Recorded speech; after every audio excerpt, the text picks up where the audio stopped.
केतना बतैया साखी खेला हंसा बैंड के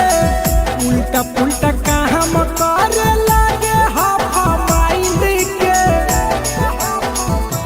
हे गे केतना बतैया साखी खेला हंसा बैंड के उल्टा पुल्टा काम करे लगे हाफा माइंड के तो सेज पर युड़ा दे नहीं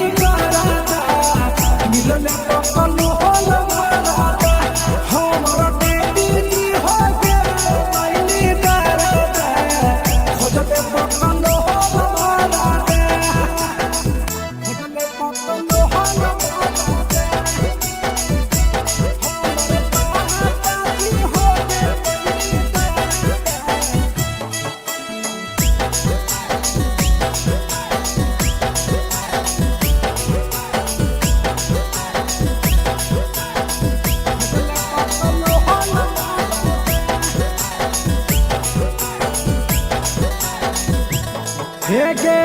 ऐसन मरद पर कैसे जैते दिन गे साड़ी में लगा बेल कहिए देह में भोकई पीन गे हेगे सखी ऐसन मरद पर कैसे जैते दिन गे साड़ी में लगावे कहिए देह में भोकई पीन गे हेगे पीर सदी पक्का नहीं सवाधा मिलने पकल हल मारादा हमर बेटी जी हो के लाइनी दारादा खोदने पकल हल